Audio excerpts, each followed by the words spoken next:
안녕하세요. 여러분의 사연 담긴 여러 이야기들을 들려드리고 있는 인생 수필관입니다. 오늘 들려드릴 이야기는 남편에게 산속에 버려진 하반신 마비. 아내가 남편의 차가 시야에서 완전히 사라지자 휠체어에서 조용히 일어나 스스로의 인생을 되찾은 사건입니다.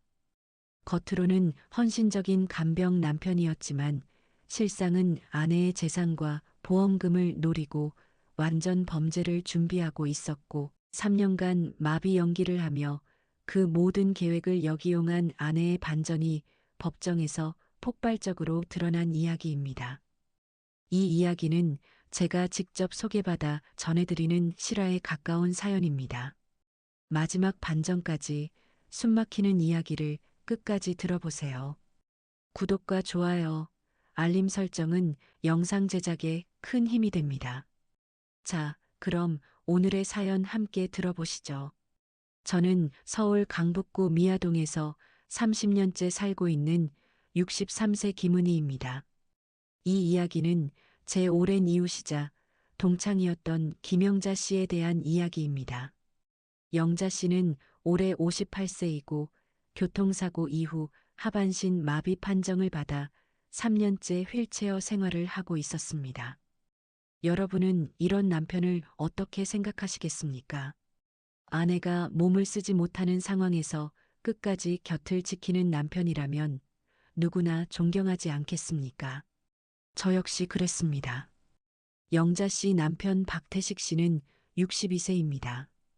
젊은 시절 건설 현장을 전전하며 돈을 벌었고 IMF 외환위기 때 한 번 크게 망했다가 다시 일어섰던 사람입니다. 그는 동네에서 체면을 중요하게 여기는 인물로 알려져 있었습니다. 영자 씨가 사고를 당한 뒤 그는 간병인을 두지 않고 직접 아내를 돌보겠다고 선언했습니다. 동네 사람들은 그래도 태식 씨는 의리 있는 사람이야 라고 말했죠. 저도 그 말을 믿었습니다. 영자 씨는 원래 고등학교 국어교사였습니다. 70년대 후반 교련복을 입고 교단에 서던 시절부터 성실함으로 유명했습니다.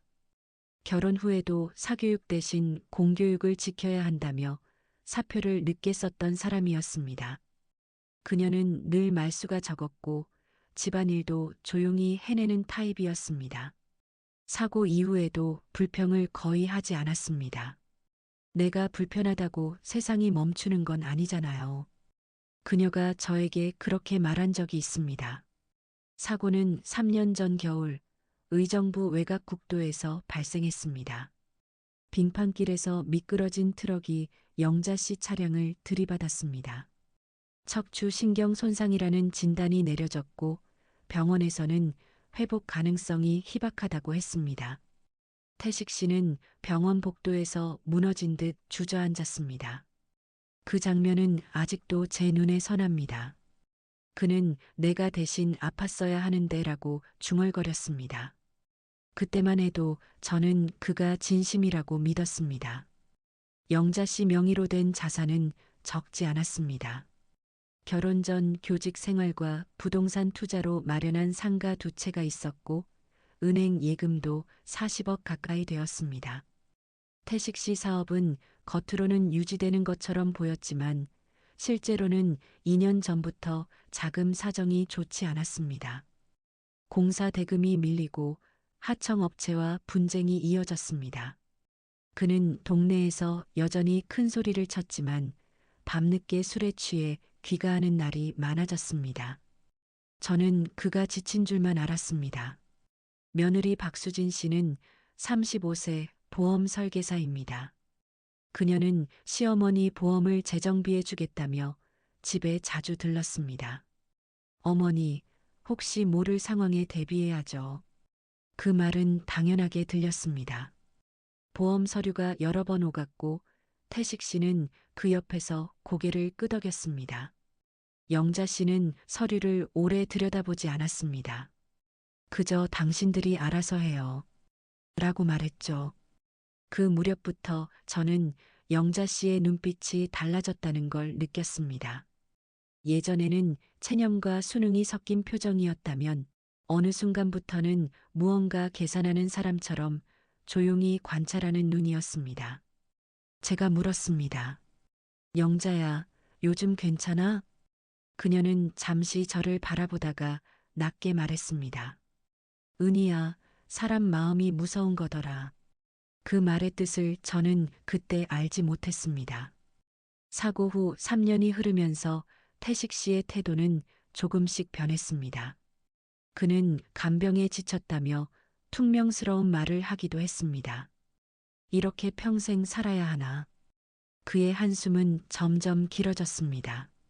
그러나 밖에서는 여전히 헌신적인 남편 역할을 했습니다. 교회에서는 기도를 주도했고 경로당에서는 아내는 내가 끝까지 책임질 겁니다라고 말했습니다. 사람들은 박수를 쳤습니다. 그러던 어느 봄날 태식 씨가 산에 바람 쐬러 가자고 제안했습니다. 집에만 있으면 답답하잖아. 영자 씨는 잠시 생각하더니 고개를 끄덕였습니다. 그날은 유난히 맑은 날이었습니다. 미세먼지도 없었고 북한산 능선이 또렷하게 보였습니다. 저는 창밖으로 그들의 차가 출발하는 모습을 봤습니다. 그때까지만 해도 저는 그날이 모든 것의 시작이 될 줄 몰랐습니다. 여러분이라면 어떠셨겠습니까? 3년간 휠체어에 앉아있던 아내를 산으로 데려간다는 남편의 제안이 그저 배려로 보였을까요? 저는 그날 이후 제 자신을 자주 돌아보게 되었습니다. 사람을 믿는다는 것이 얼마나 쉬우면서도 위험한 일인지 그때 비로소 깨닫기 시작했으니까요. 그날 아침 공기는 유난히 맑았습니다. 4월 초라 벚꽃이 거의 지고 대신 연두빛 잎이 막 올라오던 시기였죠. 저는 베란다에서 빨래를 널다가 영자 씨 집 쪽을 무심히 내려다봤습니다. 태식 씨가 휠체어를 트렁크에 싣고 있는 모습이 보였습니다. 동네에서는 늘 보던 장면이었지만 그날은 이상하게 제 마음이 편치 않았습니다. 차에 오르기 전 태식 씨가 큰 소리로 말했습니다. 영자야, 오늘은 사람 없는 데로 가자. 공기도 좋고 조용하니까. 영자 씨는 낮은 목소리로 대답했습니다. 그래요. 당신이 좋다면. 그 말은 여느 때와 다르지 않았지만 저는 어딘가 어색하다는 느낌을 받았습니다. 그들이 향한 곳은 도봉산을 넘어 의정부 외곽으로 이어지는 산길이었습니다. 예전 80년대에는 소풍객이 많았지만 요즘은 거의 차량 통행이 없는 길이죠. 저는 그 사실을 알고 있었습니다. 영자 씨도 모를 리 없었습니다. 그녀는 젊은 시절 그 길로 수학여행 인솔을 갔던 기억이 있다고 제게 말한 적이 있었으니까요. 나중에 들은 이야기지만 차 안에서 두 사람은 거의 말을 하지 않았다고 합니다. 태식 씨는 라디오를 켜두었고 교통 상황을 확인하는 척하며 휴대폰을 만졌습니다. 그는 몇 차례 통화를 시도하다가 끊었습니다. 통화 기록을 지우는 동작을 영자 씨는 거울에 비친 화면으로 확인했다고 합니다. 그녀는 아무 말도 하지 않았습니다. 그저 손을 무릎 위에 얹고 조용히 앉아 있었다고 했습니다. 산길 초입에 들어섰을 때 태식 씨는 갑자기 차를 세웠습니다. 잠깐 내릴까? 바람 좀 쐬자. 그는 주변을 둘러봤습니다. 주차된 차량은 한 대도 없었습니다. 휴대폰 신호도 약했습니다. 그는 블랙박스 전원을 눌러 껐습니다. 영자 씨는 그 모습을 분명히 봤다고 했습니다. 왜 꺼요? 영자 씨가 물었다고 합니다. 태식 씨는 태연하게 대답했습니다. 배터리 아껴야지.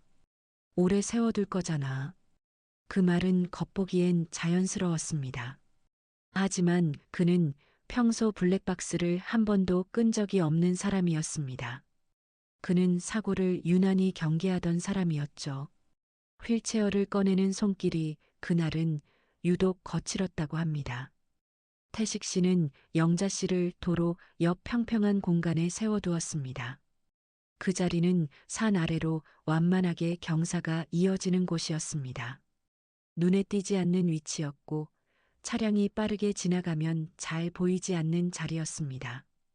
그는 주변을 한 번 더 둘러봤습니다. 그리고 휴대폰을 꺼내 위치 기록을 껐습니다.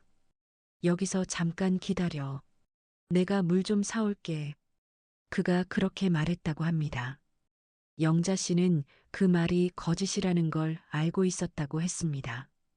그 근처에는 편의점도 자판기도 없었습니다. 하지만 그녀는 고개를 끄덕였습니다. 조심해서 다녀오세요. 그녀의 목소리는 떨리지 않았다고 합니다. 태식 씨는 운전석에 올라탔습니다. 차문이 닫히는 소리가 산속에 크게 울렸습니다. 엔진 소리가 잠시 머물다 천천히 멀어졌습니다. 그는 한 번도 뒤돌아보지 않았습니다. 백미러에 비친 휠체어는 점처럼 작아졌을 것입니다. 그리고 곧 시야에서 완전히 사라졌습니다. 산은 조용했습니다. 바람이 불 때마다 낙엽이 사각거렸습니다. 멀리서 트럭 한 대가 지나가는 소리가 들렸다가 금세 사라졌습니다. 그 자리에는 휠체어에 앉은 58세의 여자가 혼자 남아 있었습니다. 누가 보더라도 버려진 사람처럼 보였을 겁니다. 그녀의 머리카락이 바람에 조금씩 흔들렸습니다. 나중에 영자 씨는 제게 말했습니다. 그 사람이 차를 몰고 떠나는 소리를 들으면서도 이상하게 눈물이 안 나오더라. 저는 그 말을 듣고 소름이 돋았습니다. 보통이라면 절망과 공포에 휩싸였을 상황이었죠. 하지만 그녀는 오히려 차분했다고 했습니다. 마치 오래 기다리던 순간이 온 것처럼 말입니다. 태식 씨는 집으로 곧장 돌아가지 않았습니다. 그는 시내 쪽으로 우회해 이동했습니다. 그 사이에 휴대폰 전원을 껐다 켰다고 합니다. 위치 추적 기록을 분산시키려는 행동이었습니다. 그는 이미 몇 주 전부터 계획을 세워두었다고 나중에 밝혀졌습니다. 채무 만기일과 보험 변경일을 계산해 날짜를 맞춰두었다는 사실도 드러났습니다. 산길에 남겨진 영자 씨는 움직이지 않았습니다. 적어도 한동안은 그랬다고 합니다. 그녀는 시간을 재고 있었다고 했습니다. 엔진 소리가 완전히 사라지고 혹시 모를 되돌아옴의 가능성까지 계산했다고 합니다. 그리고 주변에 차량이 없는 것을 확인했습니다. 그녀의 손이 천천히 휠체어 팔걸이를 움켜쥐었습니다. 그 순간이 바로 전환점이었습니다. 한 사람은 완전 범죄를 믿었고 다른 한 사람은 이미 그 함정을 역이용할 준비를 끝낸 상태였으니까요. 산길에 혼자 남겨진 영자 씨는 한동안 고개를 숙이고 있었다고 합니다. 바람이 스치는 소리와 나뭇잎 부딪히는 소리만 들렸다고 하더군요. 그녀는 눈을 감은 채 귀로만 세상을 확인했다고 했습니다. 혹시라도 차가 다시 돌아오는지 누군가 발소리를 내며 다가오는지 기다렸다고 합니다. 아무 소리도 들리지 않았습니다. 그제야 그녀는 아주 천천히 숨을 깊게 들이마셨다고 합니다. 이제 시작이구나. 그녀는 혼잣말처럼 그렇게 중얼거렸다고 했습니다. 그 말은 두려움이 아니라 확인에 가까운 어조였다고 합니다. 3년이라는 시간 동안 준비해 온 순간이 드디어 도착했다는 의미였겠죠. 저는 그 말을 들으며 몸이 떨렸습니다. 그녀는 피해자가 아니라 이미 계획을 세운 사람이었던 겁니다. 영자 씨는 휠체어 팔걸이를 두 손으로 잡았습니다. 손등의 혈관이 도드라질 만큼 힘을 주었다고 합니다. 사고 이후 병원에서 했던 재활 훈련이 떠올랐다고 했습니다. 의사는 회복 가능성이 희박하다고 했지만 완전 마비는 아니라고 했었습니다. 다만 시간이 오래 걸릴 것이라 했죠. 태식 씨는 그 말을 듣지 않았습니다. 그는 그냥 현실을 받아들이자고 말했었다고 합니다. 하지만 영자 씨는 몰래 재활을 계속했습니다. 처음에는 병원 물리치료실에서, 나중에는 집안에서 남편이 잠든 새벽마다였습니다. 두 발에 체중을 실어보는 연습을 했다고 합니다. 벽을 붙잡고 5초, 10초, 30초를 버티는 훈련이었습니다. 수차례 넘어지며 무릎이 멍들었다고 했습니다. 그녀는 저에게 한 번도 말하지 않았습니다. 아무에게도요.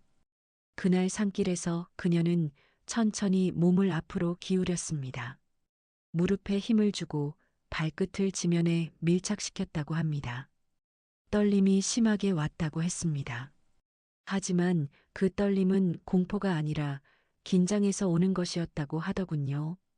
그녀는 스스로에게 말했습니다. 넘어지면 다시 일어나면 돼.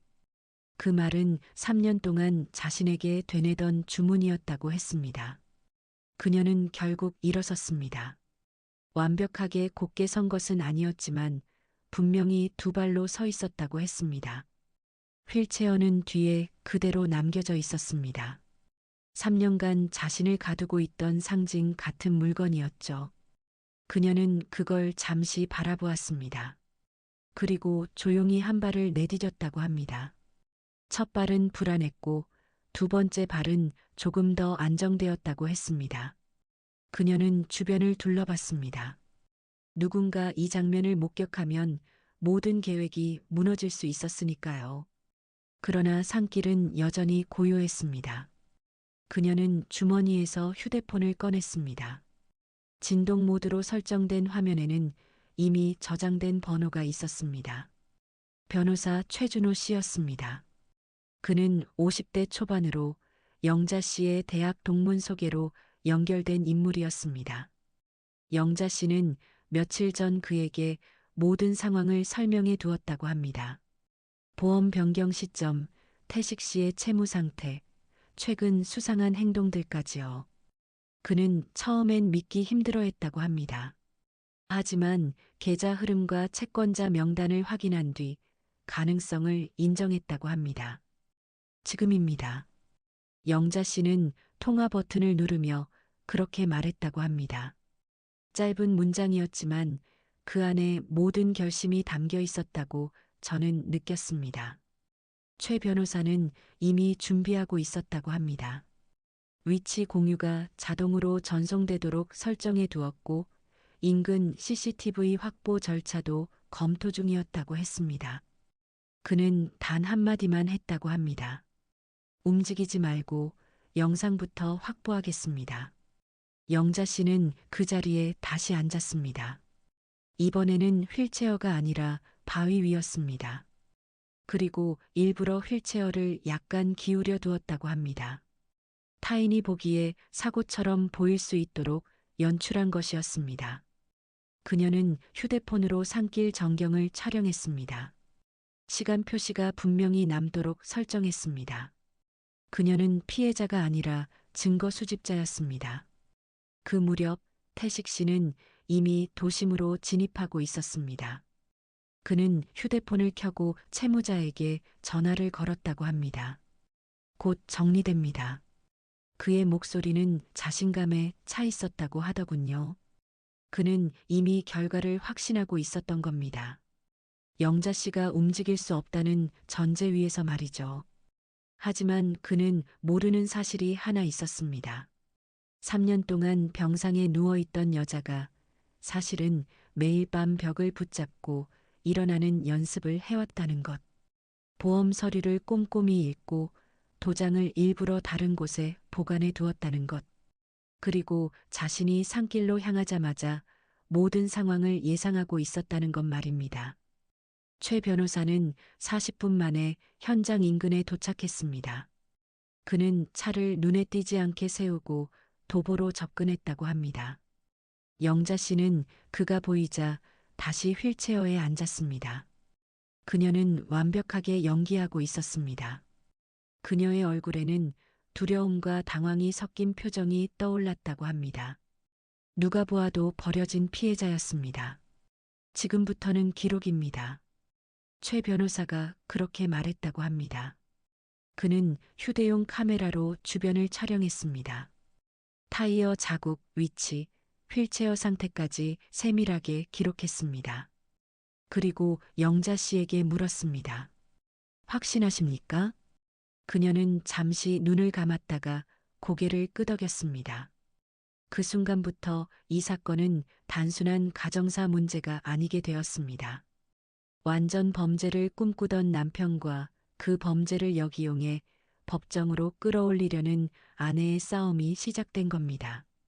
산길은 여전히 고요했지만 보이지 않는 전쟁은 이미 막이 올랐습니다.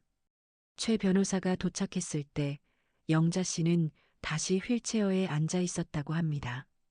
산길 한가운데서 고개를 숙이고 있는 모습은 누가 보아도 길을 잃은 환자처럼 보였다고 합니다. 하지만 저는 압니다. 그 순간 그녀의 머릿속은 누구보다 빠르게 움직이고 있었을 겁니다. 괜찮으십니까? 최 변호사가 낮게 물었다고 합니다. 영자 씨는 고개를 조금 들어 그를 바라보며 말했습니다. 이제부터는 제가 약자라는 걸 증명해야겠죠. 그 말은 아이러니했지만 정확했습니다. 그녀는 움직일 수 있지만 지금은 움직이면 안 되는 상황이었으니까요.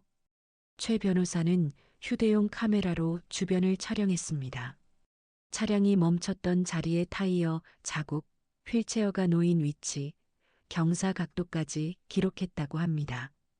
영자 씨 휴대폰의 통화 기록과 위치 공유 시간도 함께 저장했습니다.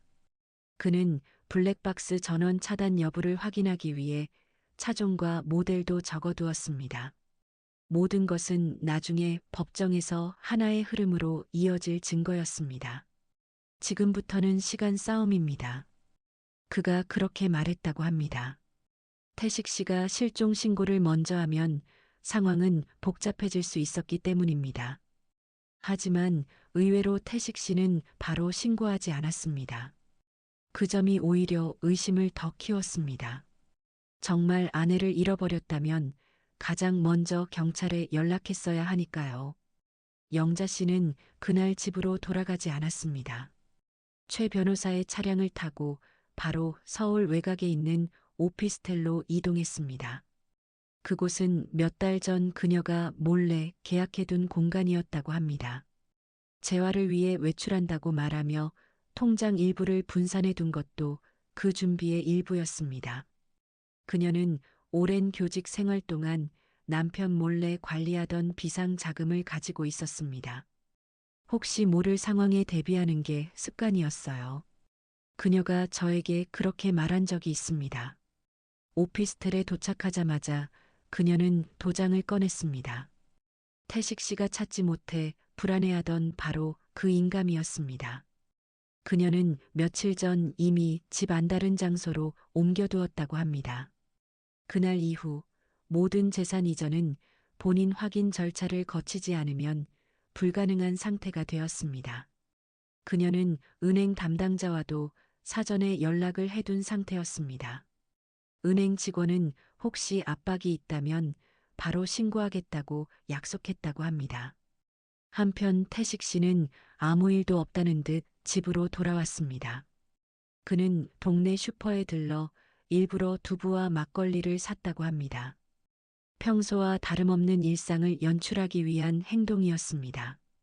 저는 그날 저녁 그의 표정을 직접 봤습니다. 겉으로는 태연했지만 눈동자가 불안하게 흔들리고 있었습니다. 오늘 바람 쐬고 왔어요?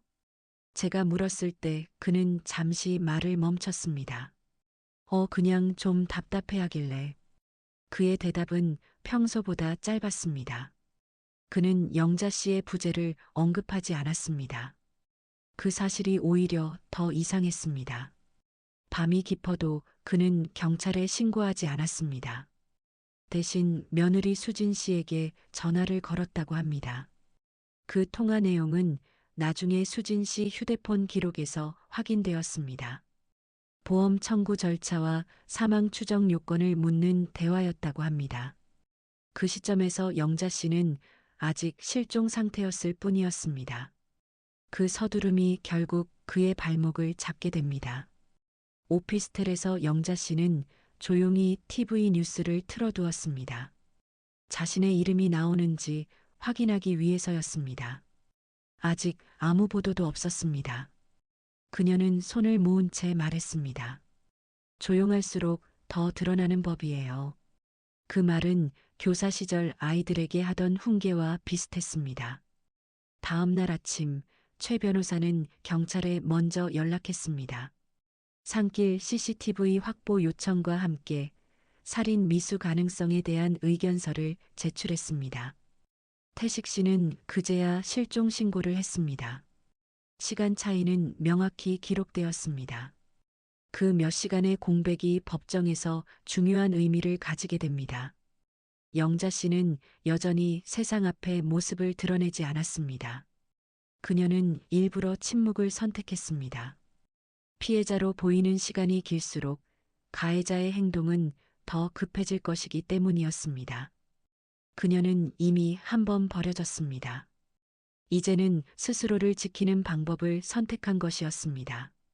저는 그 과정을 옆에서 지켜보며 깨달았습니다. 누군가는 절망 속에 주저앉지만 누군가는 그 자리에서 계산을 시작합니다. 영자 씨는 후자였습니다. 그녀는 울지 않았습니다. 대신 조용히 그러나 치밀하게 증거를 쌓아 올리고 있었습니다. 사건이 본격적으로 움직이기 시작한 건 그 다음 주였습니다. 태식 씨는 예상과 다르게 점점 초조해졌다고 합니다. 그는 처음엔 침착하게 기다리면 자연스럽게 사고 실종으로 정리될 거라 믿었습니다. 하지만 경찰에서 연락이 오자 얼굴빛이 변했다고 합니다. 산길 CCTV 확보 요청이 들어왔다는 소식이 전해졌기 때문입니다. 그게 무슨 말이야? 내가 왜 조사 대상이야? 그가 소리쳤다고 합니다.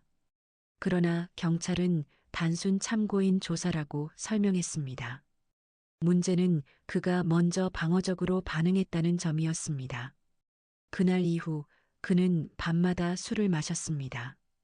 저는 그의 집 창문 불빛이 새벽까지 꺼지지 않는 걸 여러 번 보았습니다. 한편 며느리 수진 씨는 더욱 불안해졌습니다. 보험 변경 시점이 문제될 수 있다는 걸 그녀도 알고 있었기 때문입니다. 그녀는 태식 씨에게 전화를 걸어 물었다고 합니다. 아버님, 혹시 어머니 쪽에서 변호사라도 선임한 거 아니죠? 그 질문 자체가 이미 불안의 증거였습니다. 태식 씨는 짜증 섞인 목소리로 답했다고 합니다. 괜한 걱정하지 마. 다 정리될 거야. 그러나 정리는커녕 상황은 복잡해졌습니다. 경찰은 블랙박스 전원 차단 기록을 복원했습니다. 산길 진입과 이탈 시간이 정확히 찍혀 있었습니다. 게다가 태식 씨 휴대폰 위치 기록은 중간에 꺼졌다 켜진 흔적이 남아 있었습니다. 그 시간대가 바로 영자 씨가 버려진 시간과 일치했습니다. 수사가 단순 실종에서 위험 방치 가능성으로 확대되었습니다. 그때 태식 씨는 마지막 수를 쓰려고 했습니다. 그는 지인 형사에게 전화를 걸어 조언을 구했습니다. 실수였다면 어떻게 되겠나? 그 질문은 이미 자백과 다름없었습니다. 형사는 선을 그었다고 합니다. 지금은 법대로 하는 게 좋습니다. 그 말은 태식 씨에게 결정적인 충격이었습니다. 오피스텔에서 상황을 보고받던 영자 씨는 조용히 듣고 있었다고 합니다. 최 변호사는 관련 자료를 하나씩 정리해 보여주었습니다. 보험 설계 변경 날짜와 채무 만기일이 정확히 겹쳤다는 점, 며느리 수진 씨 계좌로 거액의 수수료가 들어간 점, 그리고 실종 신고가 늦어진 시간까지요. 모든 퍼즐이 맞춰지고 있었습니다. 그러나 그 순간 영자 씨는 흔들렸다고 합니다. 정말 여기까지 와야 하나요? 그녀가 그렇게 물었다고 합니다. 3년을 함께 산 남편이었고 젊은 시절 가난을 함께 버텼던 사람이었으니까요. 최 변호사는 차분히 답했습니다. 지금 멈추면 다시 같은 자리에 서게 됩니다. 그 말은 날카롭게 그녀의 마음을 찔렀다고 합니다. 그녀는 사고 이후 스스로를 낮추며 살아왔습니다. 간병 부담이 크다며 남편이 퉁명스레 말해도 참았습니다. 재산 관련 서류를 대충 넘겨도 묻지 않았습니다. 하지만 산길에서 버려진 그 순간 모든 것은 끝났다고 했습니다. 그녀는 단지 살아남은 것이 아니라 선택당하지 않겠다고 결심한 것이었습니다. 며칠 뒤 경찰은 태식 씨를 다시 소환했습니다. 이번에는 참고인이 아니라 피의자 신분이었습니다. 수진 씨 역시 조사 대상에 포함되었습니다. 보험 청구 문의 기록이 확보되었기 때문입니다. 조사실에서 태식 씨는 말을 바꾸기 시작했습니다. 아내가 갑자기 사라졌다. 하지만 그 진술은 산길 영상과 맞지 않았습니다.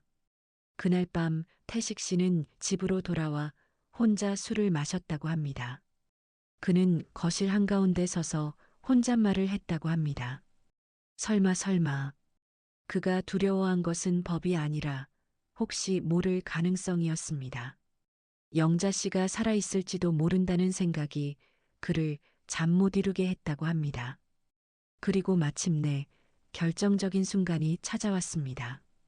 경찰은 산길 주변 CCTV에서 휠체어에 앉아 있던 영자 씨의 모습과 잠시 뒤 현장에 도착한 또 다른 차량을 확인했습니다. 그 차량은 최 변호사의 것이었습니다. 태식 씨는 그 사실을 통보받고 얼굴이 굳어버렸다고 합니다. 이제 단순한 실종이 아니라 명백한 방치 사건이 되어버린 것이었습니다. 오피스텔에서 이 소식을 들은 영자 씨는 한동안 말을 잇지 못했다고 합니다. 이제 돌아갈 수 없겠죠. 그녀가 낮게 말했습니다. 그 말은 두려움이 아니라 완전한 결단이었습니다.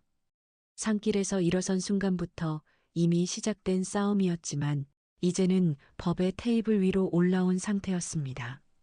저는 그 과정을 지켜보며 알게 되었습니다.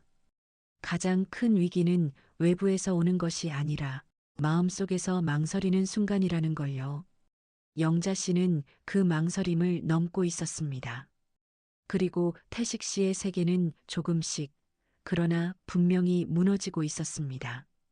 태식 씨가 피의자 신분으로 전환되었다는 소식이 전해진 날, 영자 씨는 오피스텔 창가에 오래 서 있었다고 합니다. 늦은 봄 햇살이 비쳤지만 그녀의 얼굴은 무겁게 가라앉아 있었다고 하더군요.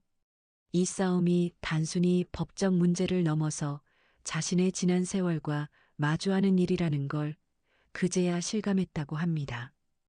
은희야, 내가 정말 이 사람을 사랑했던 적이 있었을까? 며칠 뒤 저를 불러 그렇게 물었습니다.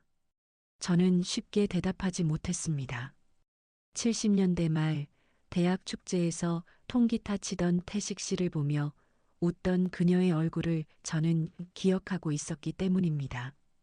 가난한 신혼 시절 단칸방에서 연탄불 갈아 끼우며 서로 등을 기대고 살던 시간도 분명 있었으니까요. 그러나 사랑이 오래 지속된다고 해서 존중까지 함께 남는 건 아니라는 걸 우리는 종종 뒤늦게 깨닫습니다. 영자 씨는 사고 이후 점점 작아졌다고 했습니다. 미안해요라는 말을 습관처럼 반복하며 살았다고 했습니다. 몸이 불편한 게 죄가 된 것처럼 말입니다. 태식 씨는 겉으로는 간병을 자처했지만 속으로는 계산을 시작하고 있었던 겁니다.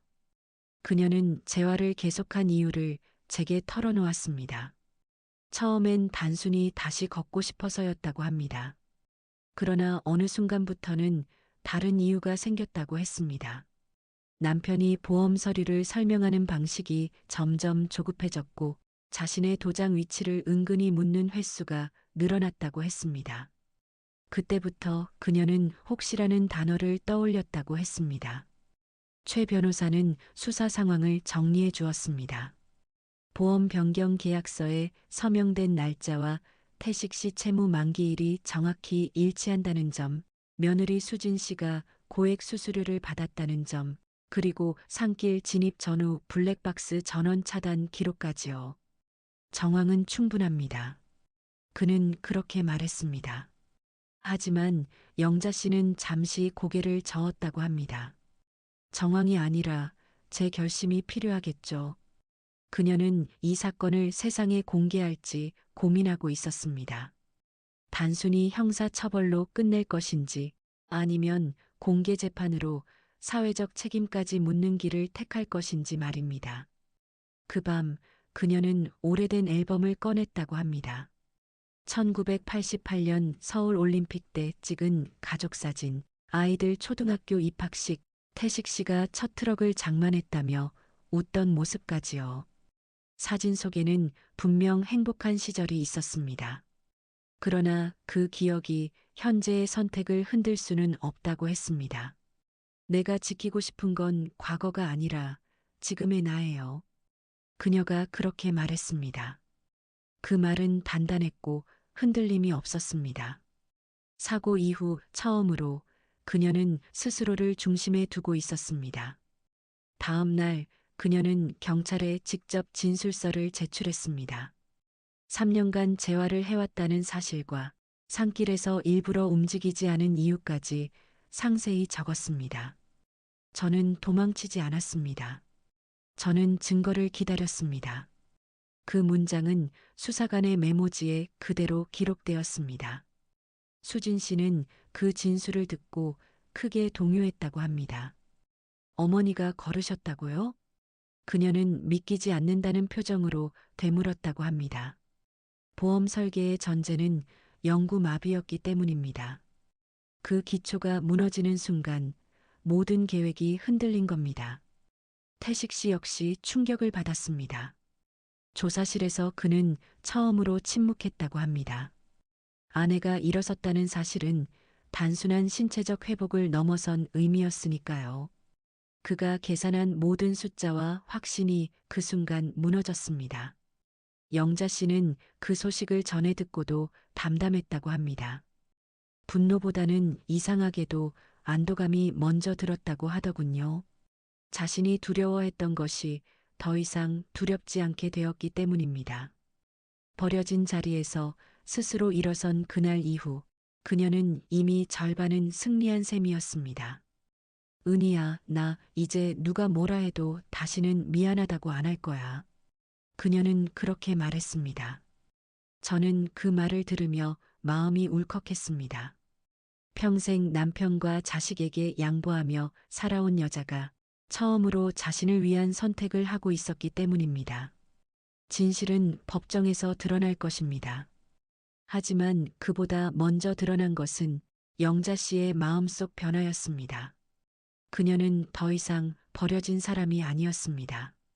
스스로 걸어 나온 사람이었습니다. 재판이 열리던 날 아침, 하늘은 유난히 맑았습니다. 서울중앙지방법원 앞에는 이미 기자들이 몇 명 모여 있었다고 합니다. 사건이 언론에 일부 공개되면서 산길 방치 사건이라는 이름이 붙어 있었죠. 저는 그날 법원 앞에서 영자 씨를 직접 보았습니다. 3년 동안 휠체어에 앉아 있던 그녀가 검은 정장을 입고 서 있었습니다. 아직 완벽하게 빠른 걸음은 아니었지만 분명히 두 발로 서 있는 모습이었습니다. 괜찮겠어? 제가 조심스럽게 묻자 그녀는 짧게 웃었습니다. 이제는 떨리지 않아. 그 말은 허세가 아니었습니다. 산길에서 일어섰던 그 순간부터 이미 준비된 얼굴이었습니다. 법정 안은 숨막힐 듯 조용했습니다. 태식 씨는 피고석에 앉아 있었고 얼굴은 전보다 훨씬 수척해 보였습니다. 며느리 수진 씨도 증인석 뒤편에 앉아 있었습니다. 그녀는 고개를 숙인 채 눈을 들지 않았다고 합니다. 방청석에는 동네 사람 몇 명과 기자들이 자리하고 있었습니다. 재판이 시작되자 검찰은 차분히 증거를 제시했습니다. 산길 CCTV 영상이 스크린에 재생되었습니다. 차량이 멈추고 휠체어가 내려지고 그리고 일정 시간이 지난 뒤 차량이 단독으로 떠나는 장면이 또렷하게 찍혀 있었습니다. 법정 안에 낮은 탄식이 흘렀습니다. 이어 블랙박스 전원 차단 기록이 제시되었습니다. 차량이 산길에 진입한 직후 전원이 꺼졌고 도심으로 이동한 뒤 다시 켜진 시간이 표시되었습니다. 채무 만기일과 보험 계약 변경 날짜도 함께 비교되었습니다. 모든 숫자가 하나의 방향을 가리키고 있었습니다. 태식 씨 변호인은 고의가 아니라 판단 착오라고 주장했습니다. 그는 아내가 스스로 움직일 수 없다는 전제 아래 잠시 자리를 비운 것이라고 말했습니다. 그러나 그 설명은 오래 버티지 못했습니다. 실종 신고가 늦어진 점, 보험 문의가 먼저 이루어진 점이 반박 자료로 제시되었습니다. 그리고 그 순간 가장 결정적인 장면이 이어졌습니다. 영자 씨가 증인석으로 걸어나갔습니다. 법정 안 공기가 달라졌다고 합니다. 태식 씨는 처음으로 고개를 들었습니다. 그의 눈이 크게 흔들렸다고 저는 전해 들었습니다. 피해자 김영자 씨 진술하시겠습니까? 판사의 말에 그녀는 고개를 끄덕였습니다. 목소리는 낮았지만 또렷했다고 합니다. 저는 그날 남편이 저를 그 자리에 두고 떠날 것이라는 걸 알고 있었습니다. 법정안이 술렁였습니다. 그녀는 3년간의 재활 과정을 설명했습니다. 새벽마다 벽을 붙잡고 일어섰던 시간, 넘어져 무릎이 멍들어도 다시 시도했던 과정, 그리고 보험 서류에서 느낀 이상함까지요. 저는 도망치지 않았습니다. 저는 기다렸습니다. 그녀의 한 문장이 법정에 울렸습니다. 판사는 조용히 물었습니다. 왜 즉시 자리를 떠나지 않았습니까? 영자 씨는 잠시 숨을 고른 뒤 말했습니다. 증거가 필요했기 때문입니다. 그 대답은 감정이 아니라 논리로 채워져 있었습니다. 그녀의 진술이 끝났을 때 태식 씨는 아무 말도 하지 못했습니다. 그의 변호인은 추가 주장을 시도했지만 설득력은 약했습니다. 보험 설계사였던 수진 씨의 계좌 내역도 공개되었습니다. 수수료 명목으로 받은 금액이 사건 직전 크게 늘어난 사실이 확인되었습니다. 그녀는 결국 고개를 떨구었습니다. 최종 변론에서 검찰은 명확히 말했습니다. 피고인은 피해자의 신체적 약점을 이용해 사망에 이를 가능성이 높은 상황에 방치하였습니다. 그 문장은 차갑고 분명했습니다. 법정안은 숨을 죽인 채 판결을 기다렸습니다. 판결은 길지 않았습니다. 태식 씨에게는 실형이 선고되었습니다. 수진 씨는 공모 혐의로 집행유예 판결을 받았습니다. 판사가 마지막으로 말했습니다. 신뢰는 법보다 무겁습니다. 그 문장은 방청석에 오래 남았습니다. 영자 씨는 판결이 끝난 뒤 잠시 서 있었습니다. 누군가 그녀를 부축하려 했지만 그녀는 손을 내저었습니다. 괜찮아요. 혼자 걸을 수 있어요. 그 말은 단순한 신체적 의미가 아니었습니다. 그녀는 이제 삶의 방향도 혼자 정할 수 있는 사람이었습니다. 법정을 나서는 순간 플래시가 터졌습니다. 그러나 그녀는 고개를 들지 않았습니다. 대신 천천히 계단을 내려왔습니다. 그 계단은 단순한 건물의 구조물이 아니었습니다. 3년의 침묵과 두려움을 내려놓는 길이었습니다. 저는 그날 그녀의 뒷모습을 보며 생각했습니다. 버려진 자리에서 일어선 여자는 결국 법정에서도 스스로 걸어 나왔다고요. 그녀의 승리는 단순히 판결이 아니었습니다. 자신을 다시 중심에 세운 선택이었습니다. 재판이 끝난 뒤에도 한동안 저는 영자 씨를 자주 찾아갔습니다. 사건이 뉴스에서 사라졌다고 해서 사람의 마음까지 조용해지는 건 아니기 때문입니다. 법정에서 실형이 선고되고 태식 씨가 구치소로 이송되었다는 소식을 들은 날, 영자 씨는 생각보다 덤덤했습니다. 울지도 않았고 환하게 웃지도 않았습니다. 그저 오래 앓던 병이 겨우 정리된 사람처럼 깊은 숨을 내쉬었습니다. 은희야, 이제야 조용해진 것 같아. 그녀가 제게 그렇게 말했습니다. 그 말에는 후련함보다는 피로가 묻어 있었습니다. 3년의 연기와 몇 달의 법적 싸움, 그리고 수십 년의 결혼 생활이 한꺼번에 정리된 셈이니까요. 이혼 판결은 비교적 빠르게 나왔습니다. 재산은 모두 영자 씨 명의로 보호되었고 태식 씨가 시도했던 일부 이전 시도는 법적으로 무효 처리되었습니다. 보험 계약은 모두 해지되었습니다. 그녀는 직접 은행을 찾아가 담당자와 차분히 이야기를 나눴습니다. 이제 제 이름으로만 정리해 주세요. 그 말은 짧았지만 스스로에게 선언하는 문장처럼 들렸습니다. 그 후 그녀는 미아동 집을 정리하기 시작했습니다. 그 집은 신혼초 단칸방에서 시작해 처음으로 마련한 아파트였습니다. 80년대 초 분양받기 위해 밤새 줄을 서던 기억이 남아있다고 했습니다.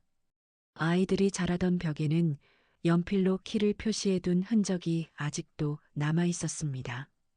그 벽을 바라보며 그녀는 한동안 말이 없었습니다. 여기서 참 많이 살았지.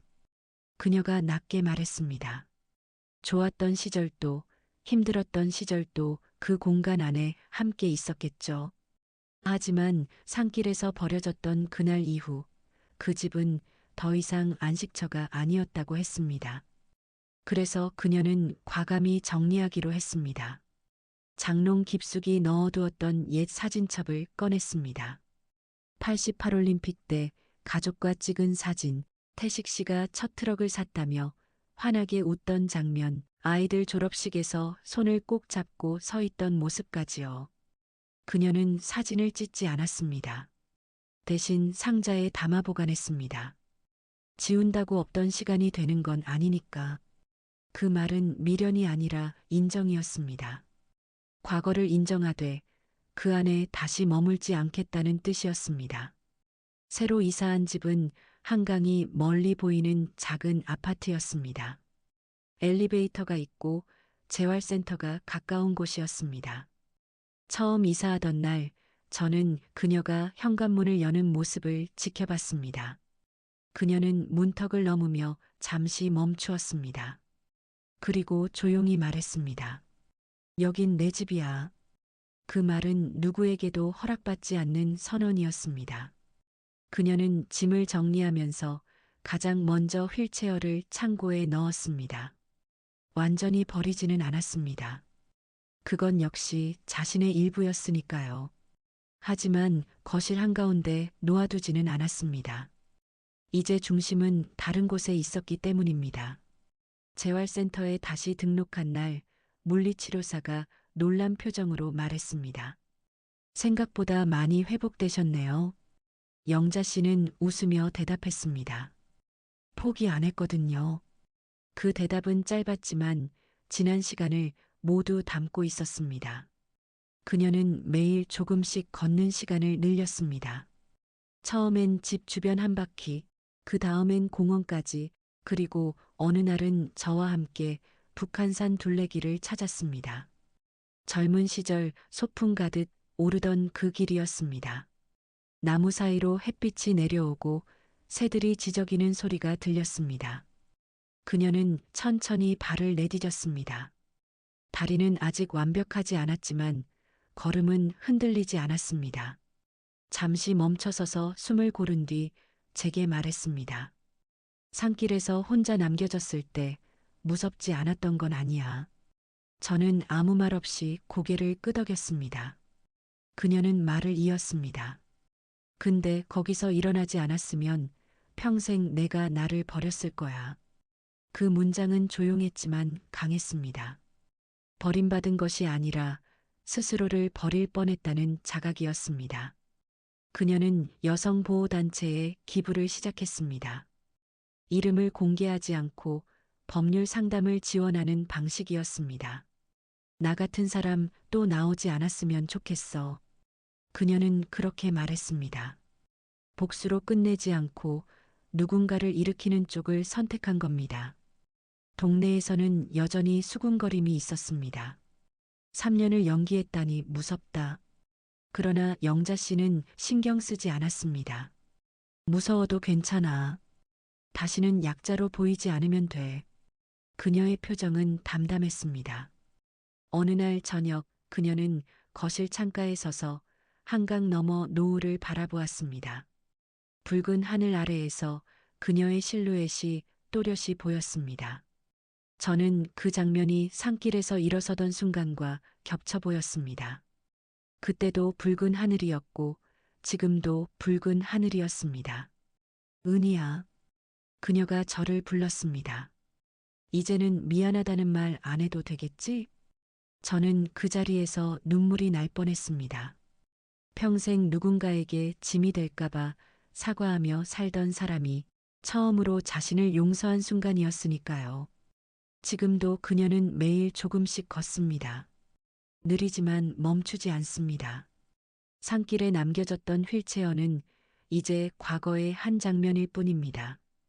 그날 이후 그녀는 2번 버려지지 않았습니다. 누군가에게서도 그리고 자기 자신에게서도요. 이 이야기를 전하며 저는 한 가지를 생각합니다. 누군가 우리를 내려놓는 자리가 있을 수 있습니다. 그러나 그 자리에서 일어설지 주저앉을지는 결국 우리 선택이라는 것을요. 영자 씨는 일어섰습니다. 그리고 지금도 자신의 길을 스스로 걷고 있습니다.